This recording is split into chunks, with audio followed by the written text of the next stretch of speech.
And we are live. Thank you so much for joining us today for the Civitasolis Reed Quintet Happy Hour. We're very excited to have Roth Hekema of the Calefax Reed Quintet. Thank you so much for joining us today.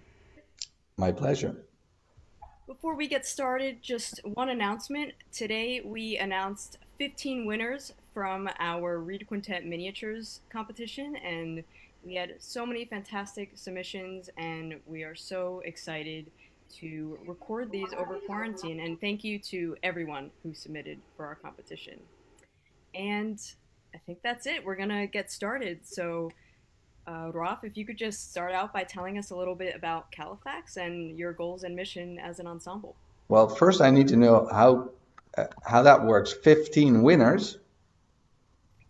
Yes, so we had about 50 submissions for the Oh, okay. competition, Yep. and we picked 15 of them to record over quarantine. So in All that right. kind All of right. remote way. So um, we're going to showcase each composer with a video of them introducing themselves, and then our distanced performance of the work from our Cool. houses. Cool. Great project. Yeah, it should be fun. So you were asking me to introduce myself, or sorry, what was the question? Yes, just an introduction of yourself and All right. Califax. Yes. Yeah. So Califax Reed Quintet has been about since 1985. So this year we'll celebrate our 35th anniversary. Um, I think for the last 20 years, we've been touring a lot internationally. Before that, I think the first 5 years, well, actually, we started in high school. So I was still 17. So the first 5 years, we cannot really take seriously. I mean, we had some concerts, but most of what we did was getting together and trying to get some sound uh, evolving, and um, and then in the following 10 years, I think we slowly built up some repertoire. Nine, 92, we produced our first CD uh, with quite a big label here, but it was not so successful, and it's out of print also. So if you ever find one, keep it because it's rare. Then in '95, I think we had our first hit with our Debussy Ravel CD. I think that became very well known internationally. Um, and but it took us at least 5 more years to become a really a trademark in our country and to start really touring internationally.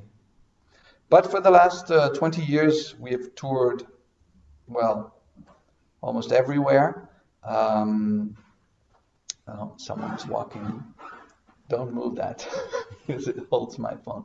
Um, um, yeah, so actually, we were going to tour to the last remaining um, what is it? So you have America, Europe, South America, a Oh, continent. So continent. yeah, the last remaining continent we were going to go to New Zealand in June, but it was canceled. I don't know if that answers your question, but Definitely. Yeah, I that think does. so. That's fantastic. Could you talk a little bit about how the group has evolved from, this group that you formed in high school over the years and, kind of changed as you become more and more professional? And can you talk a little bit about how you've maintained this group for so long and, what kind of changes you've undergone in this, 35-year time span? that's a big question to answer. A lot of factors come to mind. Um, I think when you're still a student, it's fairly easy to stay together. You don't need that many concerts. Actually, you need a lot of time, and as a student, you have a lot of time. Um, After you graduate, things started to change a little bit. I mean, we all need some money to live off.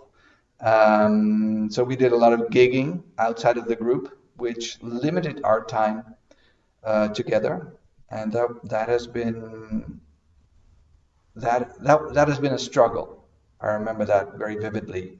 Also, having just under 20 concerts per year is very hard because that doesn't pay the bills. So you have to do something else alongside what soon became our principal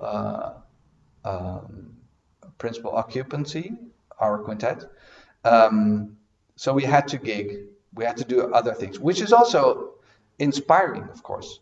So in fact, as we were growing, no, first let me get into, so this phase has been, I think, the most threatening phase for the group, the phase of 20 to 30 concerts per year, because it is uh, it is compelling. You stay together, but at the same time, there is this urge to also really earn a living, a proper living. Uh, as the amount of concerts were growing, I think our lives started changing. I had children from the age of 30. So and that when I was 30, we were together for 13 years. So that was still in the phase that we didn't have that many concerts. But I was responsible for my. I started to become responsible for a mortgage, family, children, things like that. So that was hard. And the others were in other phases. I mean, our oboist, he is now 50, but he has children that are 5 and 3. So completely different phase. My children are 21 and 18. So, um, yeah. Does that answer the question a little bit? Yeah, absolutely. So being such an active ensemble, you alluded to this a little bit, but how do you balance, and maybe how do the other members balance Calefax with their other teaching or solo or orchestral or chamber responsibilities? We've never done much teaching. Actually, I was offered a teaching job fairly early on, but I refused because I thought that would take my mind too much off playing, off performing. And only 5 years ago, I accepted a job at the Royal Conservatoire here in The Hague because it's very close. It is a very big international school, and I immediately decided that I would only teach for no more than 1 day per week. The others have not been teaching much. Oh, Alban accepted a job 2 years ago at the same conservatoire. So that was also a profitable situation. It's the same conservatoire where we're also an ensemble in residence now. So it all comes together right there, and we can limit our time, uh, the lost time of teaching. I must, in all honesty, must say I never missed teaching.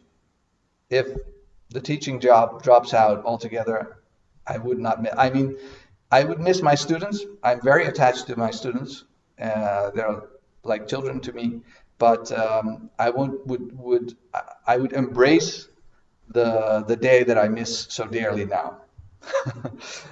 um, and yeah, the other aspects. So we did a lot of gigging. I've been playing in all the major orchestras in the Netherlands.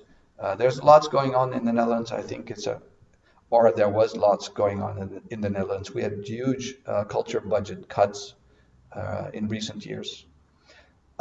Yeah. Uh, oh, yeah. That was what I was going to say. That actually we have as a principle that even though it is a risk to the group, we embrace that people do things outside of the group because we acknowledge the fact that doing things outside of the group can be inspirational to the group. That's amazing. Moving on to our next question, I was wondering how Califax shares responsibilities in the group, like such as when planning for a trip or like every duty that you all have to do as a group. Like how do you divide that? Well, first of all, it's good to know that we've been subsidized for 20 years now, which is fantastic, of course. So I think that um, I don't know exact figures, but um, our gross income of the whole enterprise is something close to $1 million in dollars. Um, and I think that roughly 1/3 of it is subsidized. So that tops off all the management and the office uh, um, hours that we need.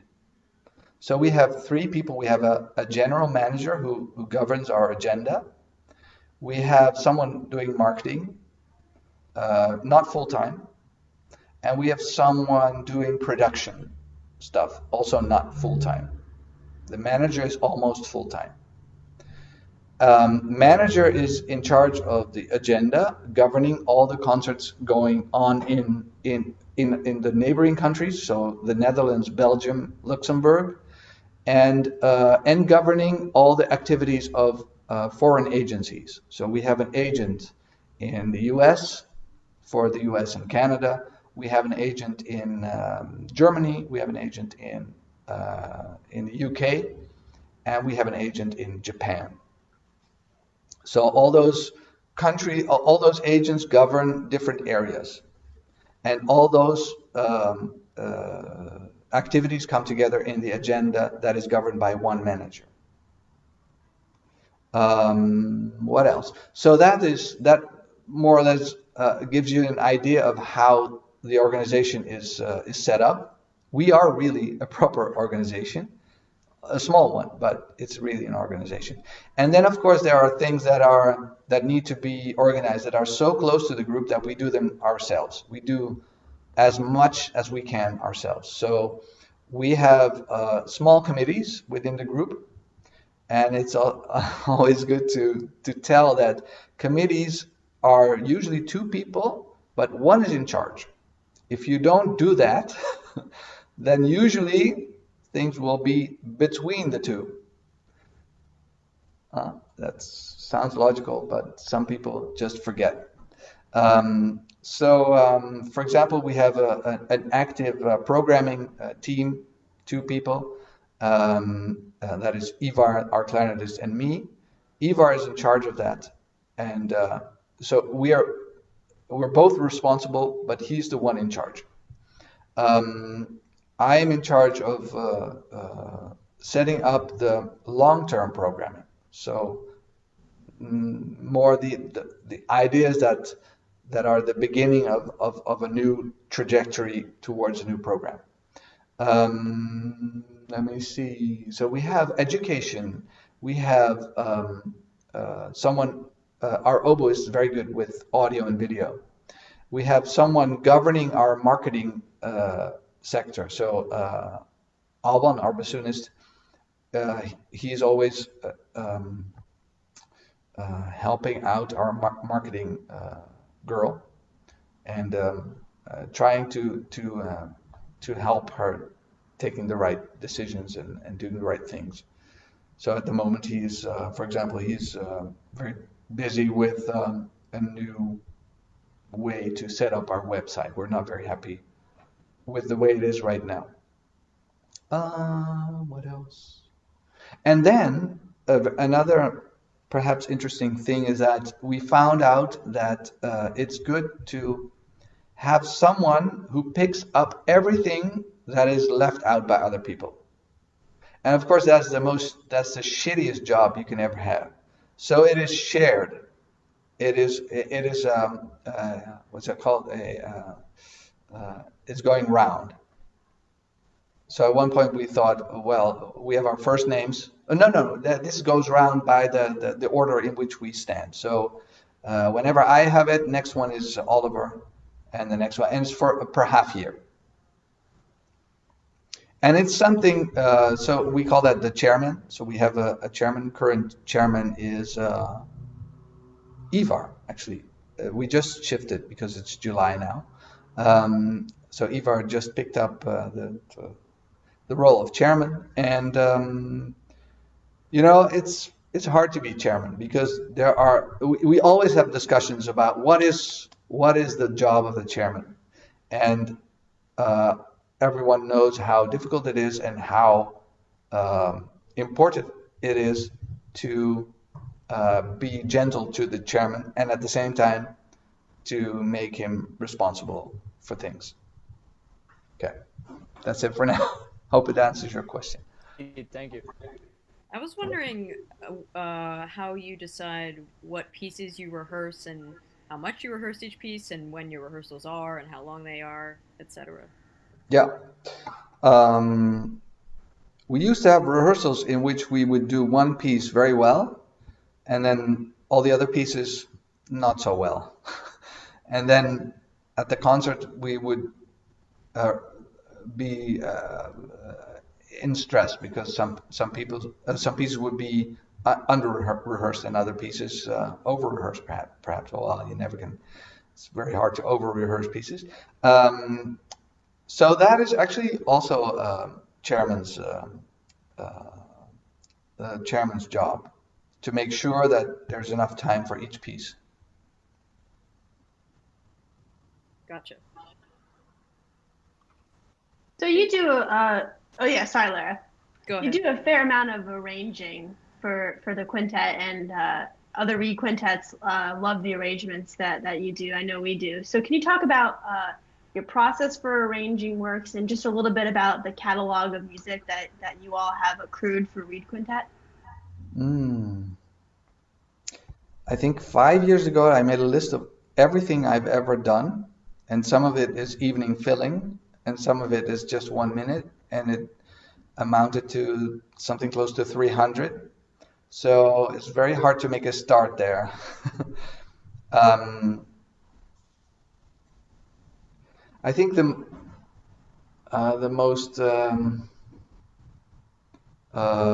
best thing I can say about arranging is that there is not one way of arranging, and also a piece that at first sight may not be very fit for arranging for a reed quintet may be very inspiring for a different approach, like recomposing.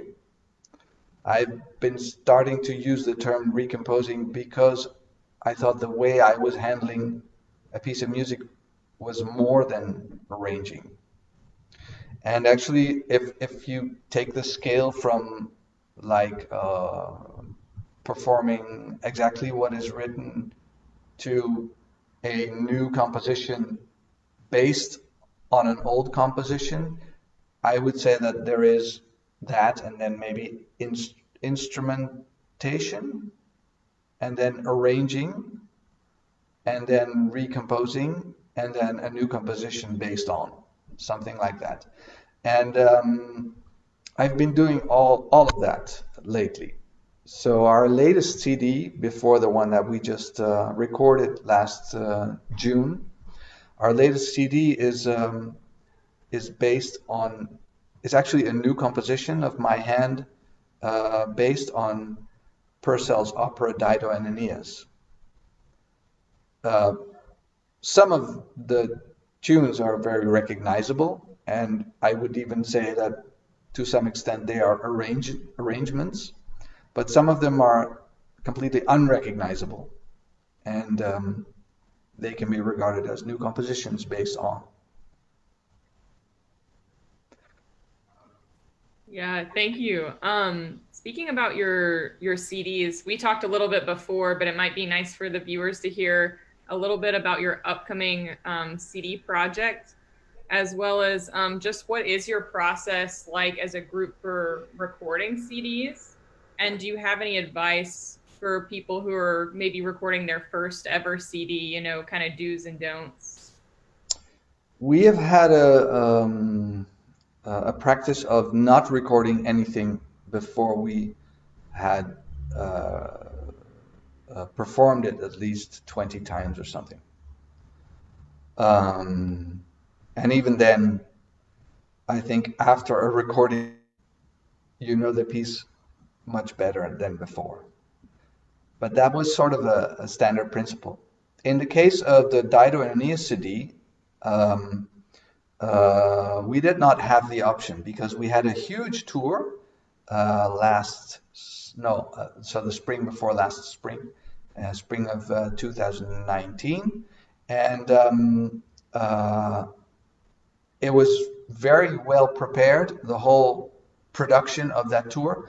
So we soon decided, I think by the end of, or maybe in the summer of 2016, we decided, no, 2017, we decided to record the CD in the summer of 2018. So we needed tryouts in the spring of 2018, which meant that I had to compose the whole thing. The whole thing is something like 55 minutes of music in the winter of 1718. So that means that sometimes you have to really plan well ahead to make something fruitful.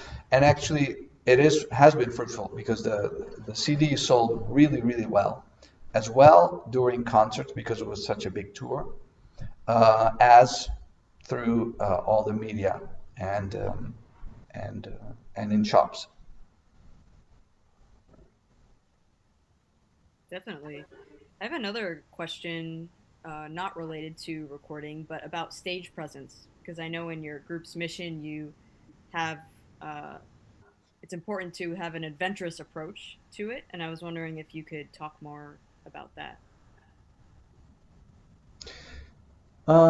Yeah, there are different ways of looking at stage presence. I mean, we early on adopted a way of, well, we talk to our audience, but that's common practice right now. I think that didn't, there are still ensembles that do it the old-fashioned way, that they get on stage, they bow, they play a piece, bow, they go off, and then they retune and they come on stage again.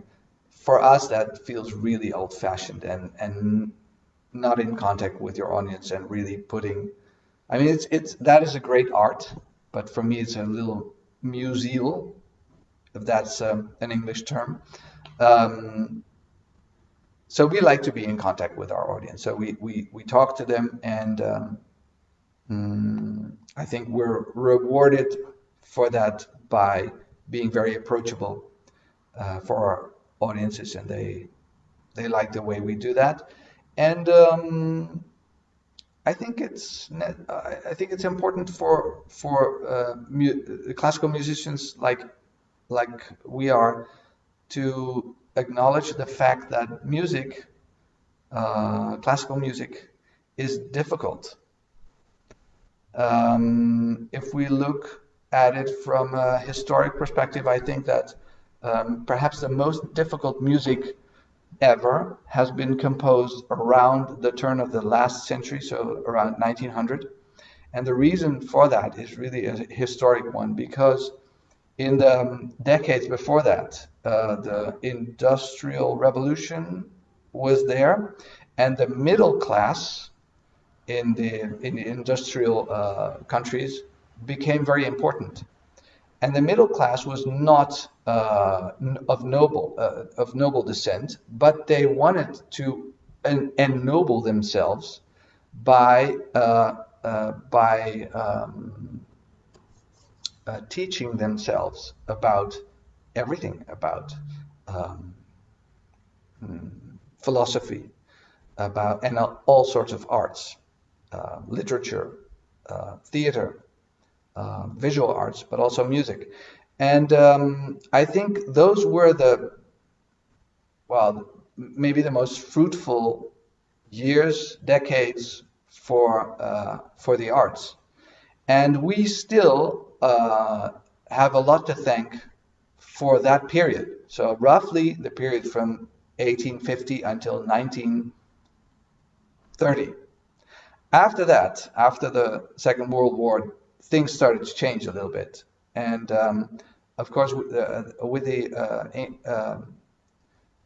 rise of popular music, like jazz at first, and then rock and roll, and then pop music,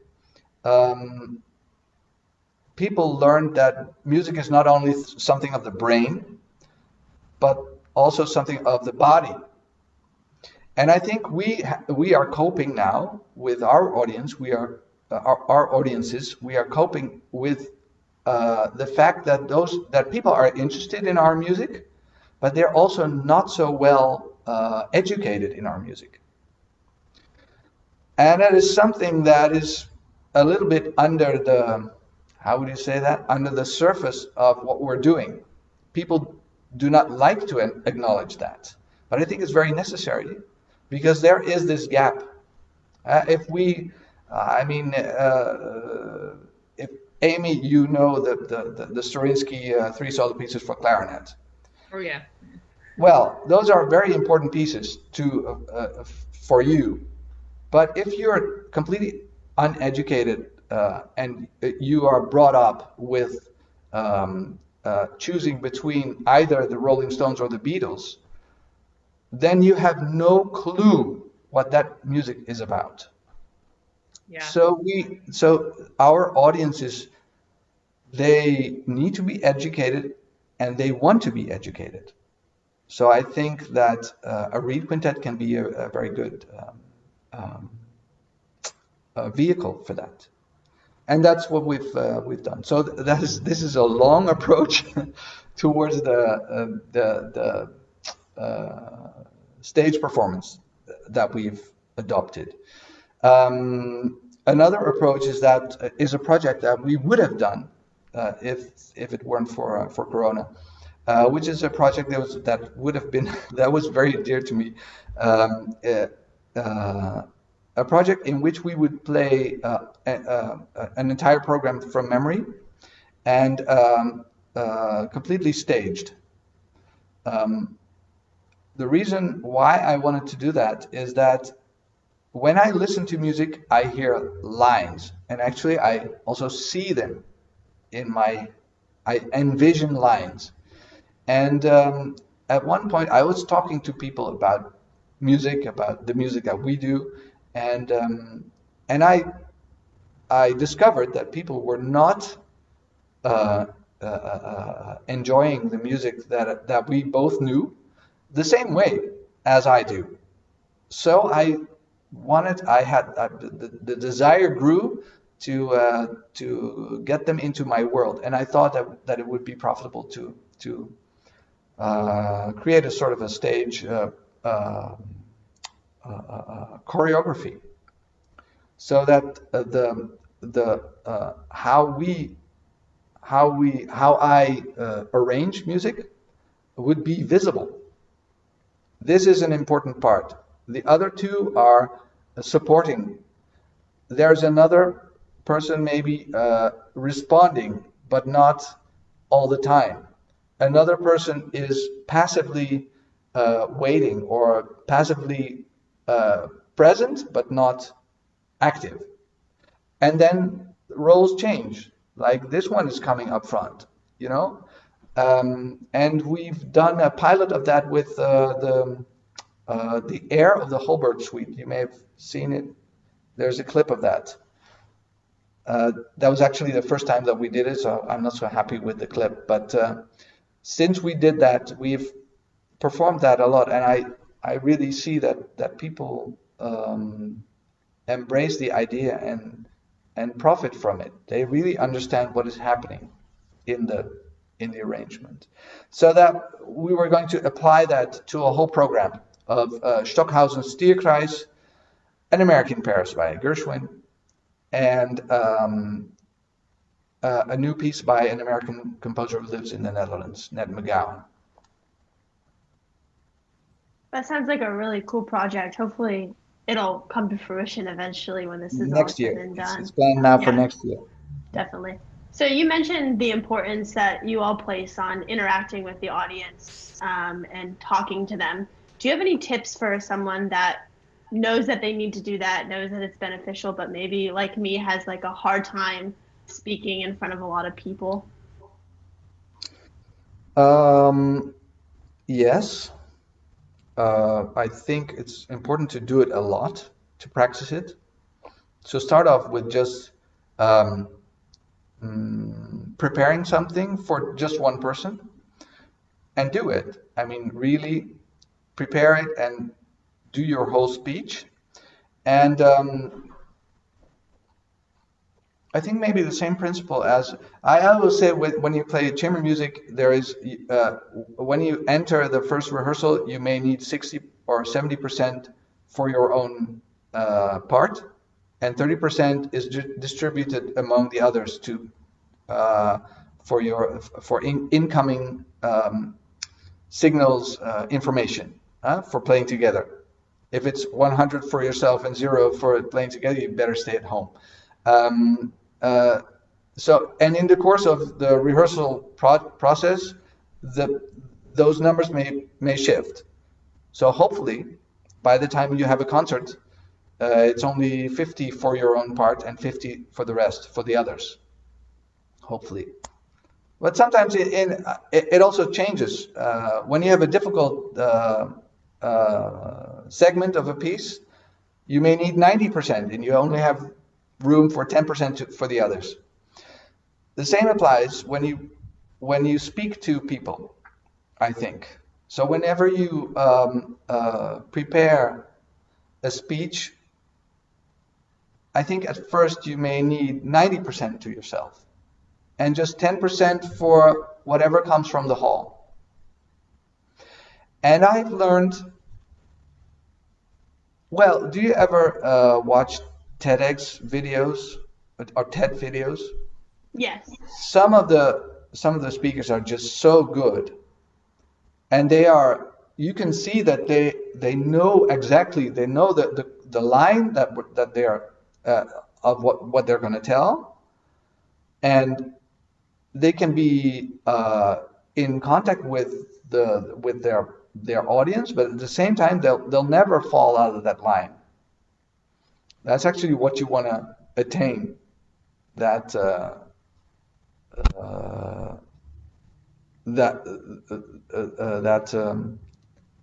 that place in your consciousness.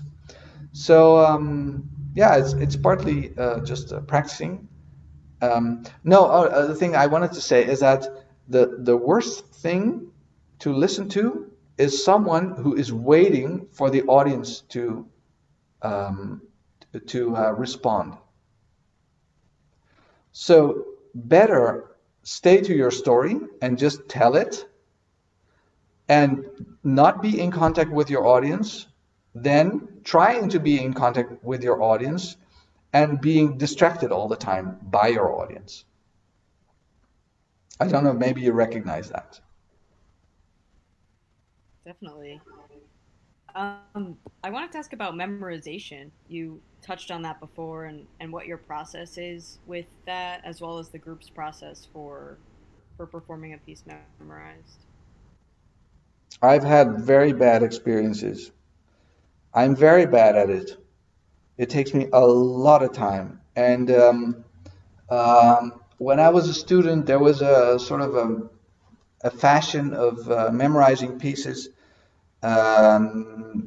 along the lines of, well, when you have memorized a piece, then it sounds so much better afterwards. I, in all, in all honesty, I've never experienced that. I've always been stressed out. I do play pieces from memory, but I always need to prepare extra.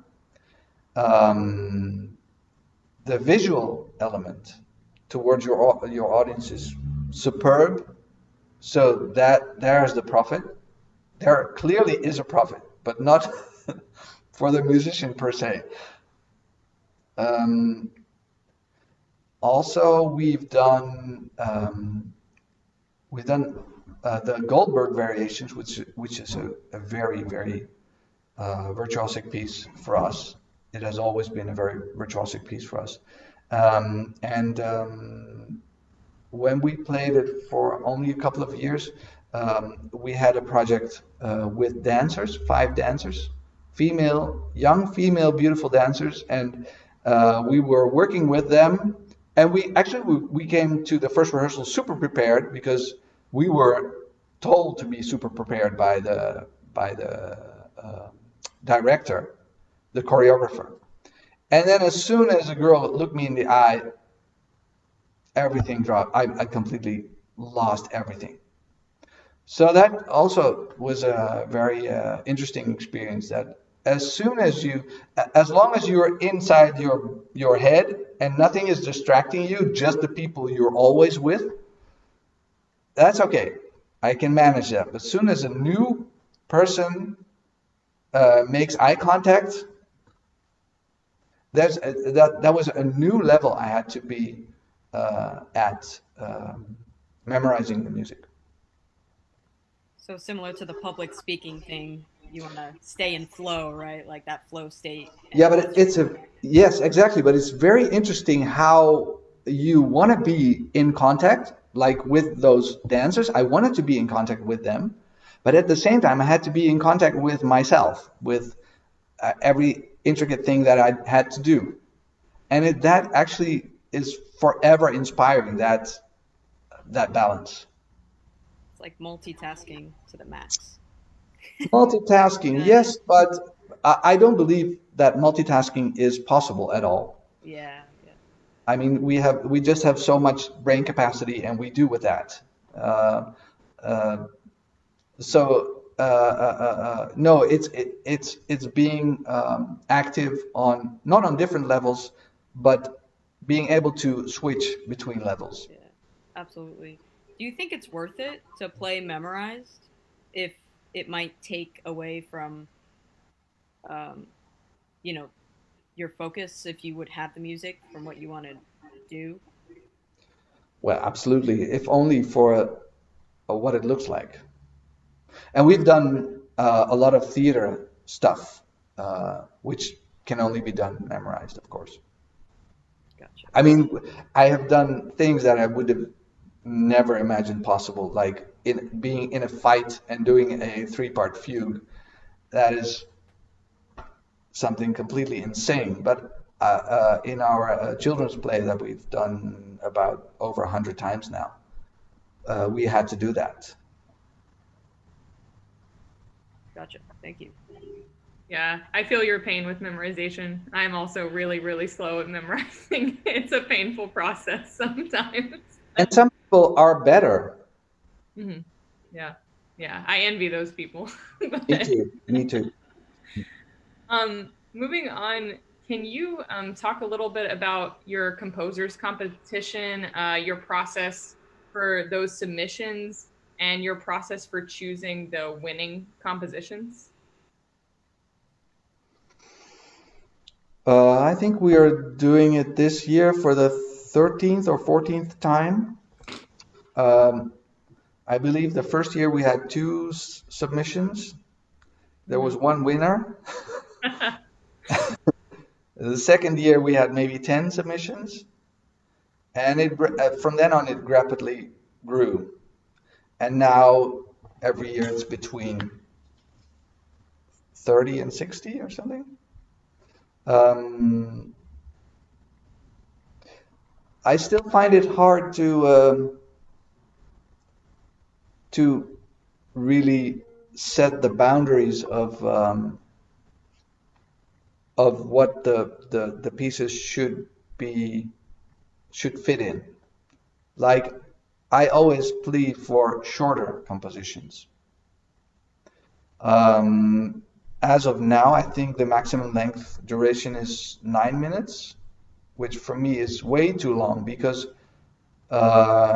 frankly, even the winners never made it to our standard repertoire. So if that is a given, or it may not be a given, but I think we should say that a competition is for getting to know young talent, for example. And I think for that purpose, a 6-minute piece is enough.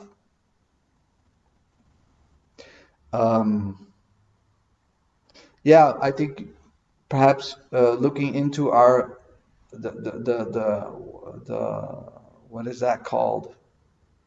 The the guidelines of submission that tells almost the whole story of our history with this competition. Uh, yeah. Yeah, I think so does ours as well.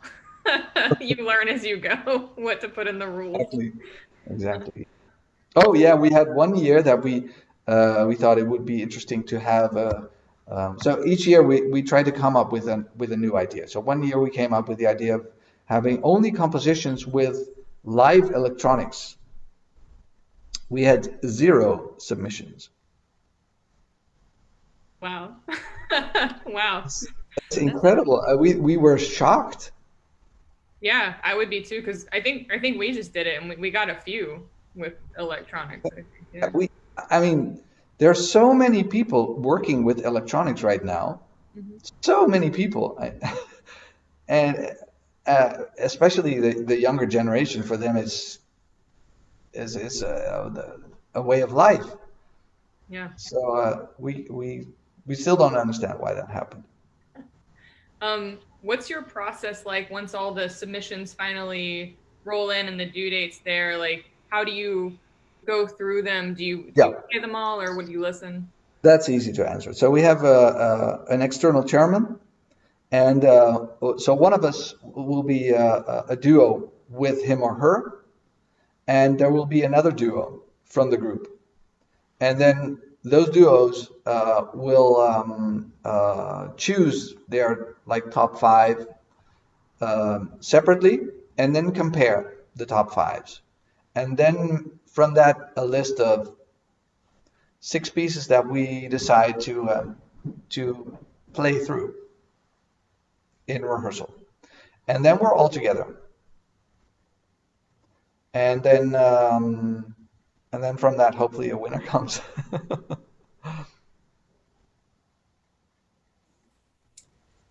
Our next question might be kind of a difficult one since you guys have been together for so long.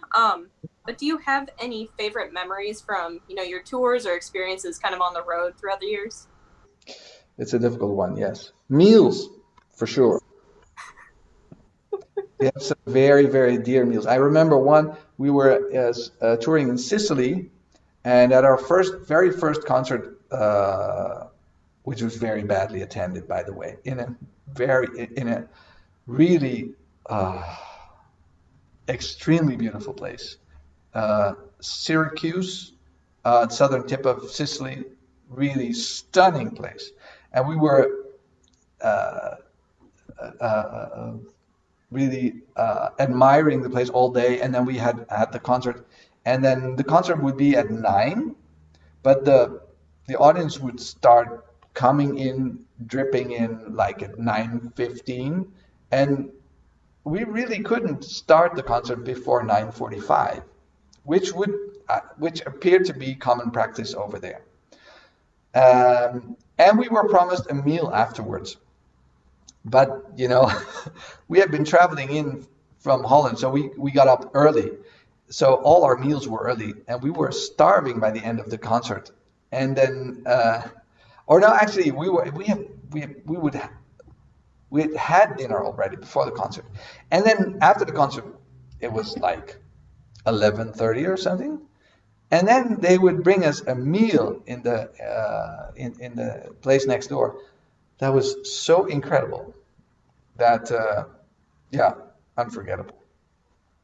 So meals. The other thing is we did twice. We were a part of a concert, which is a big tradition here in the Netherlands. It's called the Prinsengracht Concert, which is a concert on one of the most beautiful places on the canals of Amsterdam, and it's attended by 10,000 people or something, and it's a live TV broadcast.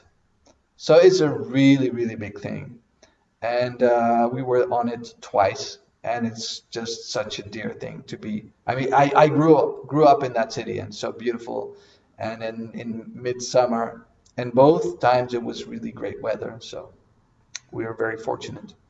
What else? Uh, yeah, being a musician is being in beautiful places. That's basically the bottom line.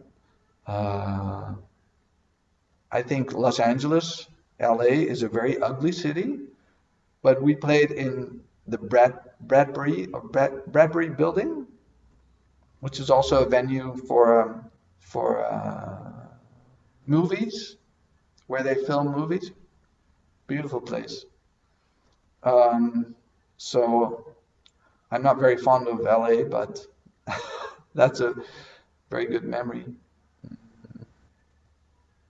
Yeah, all those great concert venues. Japan.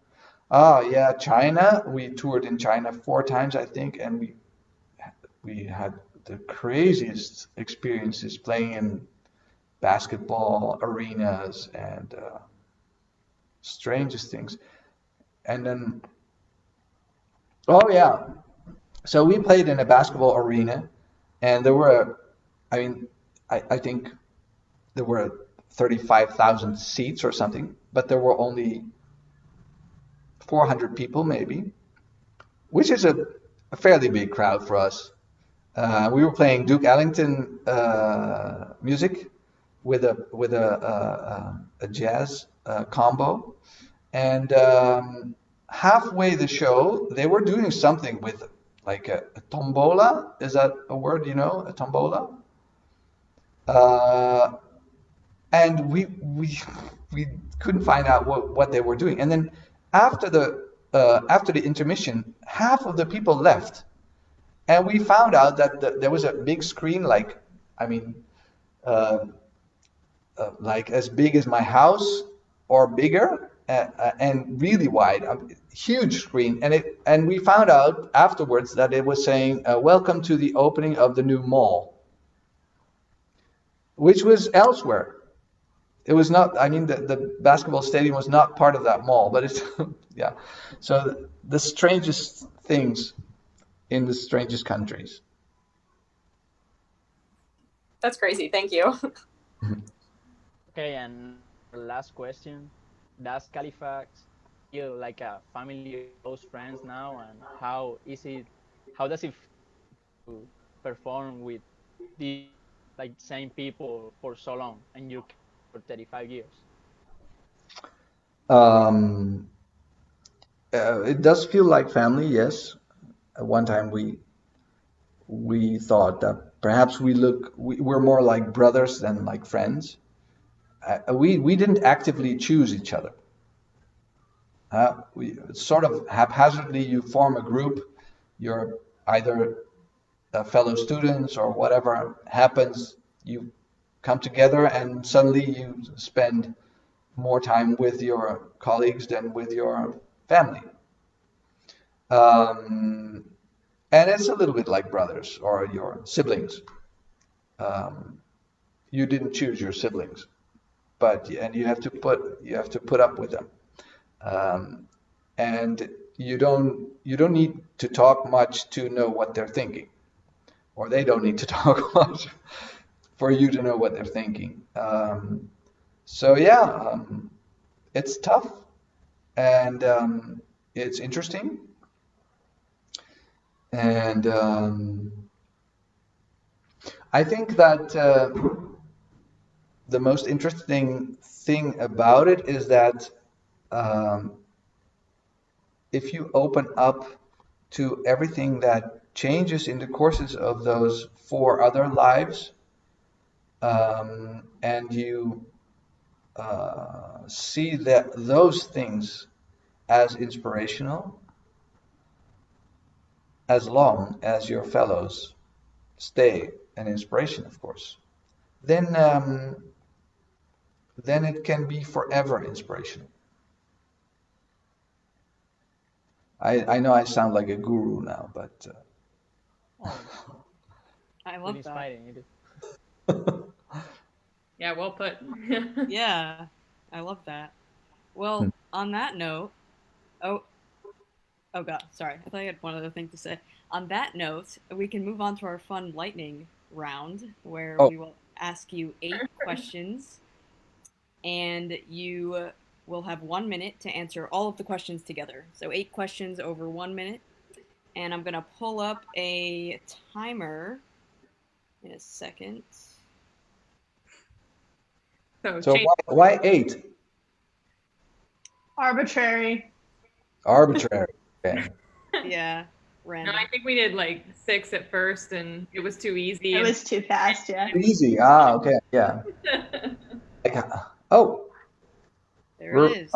Big timer. oh, wow, wow. You're pro. Okay, are you ready, Bridget, with the questions and Amy with I'm ready. the sound? Ready. Okay. Count me down, Lara. 3, 2, 1, go. Recent favorite performance memory. Recent. Our latest recording. Favorite standard saxophone piece. Oh my goodness. None. Current show you're What? current show you're watching. Again? Current show you're watching. Current show. Also none, but I love Breaking Bad, etc. Favorite type of cheese. Blue cheese. Dream vacation. Italy. Go to outdoor activity. Hiking. 10 seconds. What was your first cell phone? Oh, it was a Neo Eye. And if you could play another instrument, which would you choose? Violin. Violin. Awesome. Good job. Awesome. All right. Well, that Did I make it or not? No. You did. Yeah, you Yeah, you you made it. It's like right Yeah, there. wow. Perfect. But you didn't get the Neo Eye answer, do you? No, we don't. No. No. So that was a cell phone that they bought that they sold in airplanes, and it was really tiny, like Whoa. this big. And if I held it here, people think I would keep holding. I was holding a lighter. That's crazy. So many weird. It used to be really interesting what cell phone people had, and now it's just iPhone or maybe Android. Well, anyway, that concludes today's happy hour. Thank you so much, Raf, for joining us today. It's been so fun. I've stayed Thank awake. you. And Thank you. yeah, you stayed awake and the time changed. Thank you so much. And we will see you all next week for our happy hour with David Biedenbender. Is that correct? He's okay. Yes. Just wanted to make sure. I got it. All right. Well, thank you all, and I hope you have a great day and good night. Thank you so much. Thank you. Thank you. Thank you. Bye. Pleasure. Bye. Pleasure.